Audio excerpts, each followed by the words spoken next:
G'day, how are you? I hope you're well. I just want to share with you a very short and sweet video. Well, it'll be short. You can decide whether it's sweet or not. On health and weight loss. There's lots of information out there. Some great, some good, some poor, some indifferent, and what that does, it creates a bit of confusion in the community. So hopefully the next 3 or 4 minutes, I just want to cut through a little bit of that and share my version or my 2 cents, I guess, on the best path for weight loss. Now, weight loss, to achieve weight loss, there's a couple of things at play. One is that energy balance, calories in versus calories out. You can't really get away from that energy balance, but there is a secondary component to all that, and it does matter where those calories are coming from.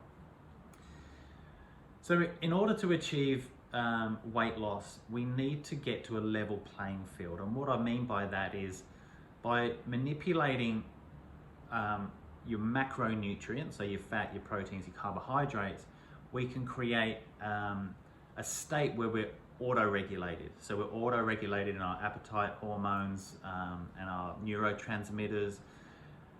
And that's the place where we want to springboard from. That's the level playing field. That's the best opportunity any of us will have to achieve our health goals and our weight management goals.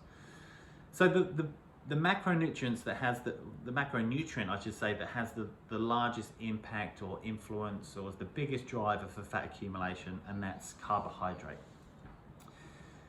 So as a starting point, reducing carbohydrates will effectively auto-regulate your appetite. It will auto-regulate your neurotransmitters to get to that level playing field. Obviously, reducing your carbohydrate, there's a chance that we're going to reduce our calories. That's not where we want to be. We don't want to live in a world of scarcity, depravity. We want to enjoy food. We want to create a diet and a lifestyle that we can do today, tomorrow, next week, next month, etc. So it's not about going without calories, because those low-calorie diets are short-lived, there's poor adherence rates, and they're not very successful.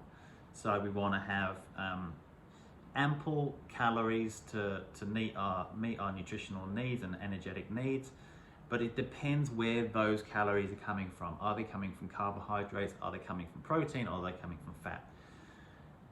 So reducing your carbohydrates is not to say that you can't have any, but typically from a Western diet, it's a very high carbohydrate diet. And so with that comes a hormonal cost, with that comes a need to graze and visit the fridge and the pantry often. If we replace those calories with good quality protein and good quality healthy fats, then there's a very strong chance that we'll be satiated. So if we're satiated more often, there's less visits to the pantry and the fridge, and consequently the grocery store. And that's a pretty good place to start. That's a pretty good place to springboard from. Having less meals, so going from a high carbohydrate, you might be grazing, you might be having 4, 5, 6 meals a day and snacks in between. You can run very efficiently on 2, maybe 3 meals a day without the snacks in between. So just ensure that your protein sources are from ethical meat if you can, good quality protein, healthful fats, and it does leave room for carbohydrates. It's not an carbohydrate abolition diet. It's about the appropriate amount of carbohydrates. And I get that term from my good friend, Dr. Cliff Harvey. And I think that's a very important reminder for many of us that carbohydrates aren't necessarily the bad guy.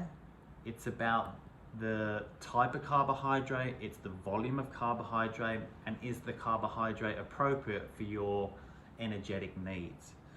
So that's it, short and sweet. It's not just about that energy balance, calories in versus calories out. It does matter where those calories are coming from. And if you're functioning on a high carbohydrate diet, but you're wondering why you're not losing weight, try and reduce those carbohydrates and increase your good quality protein from ethical sources, throw in some healthy fats through coconut oil, butter, ghee, lard, tallow, avocado, olive oil, all those sorts of things. And what we're going to do, we're going to increase your satiety, reduce the number of times you're eating, and probably reducing your feeding window. Hope that helps. All the best. Take care.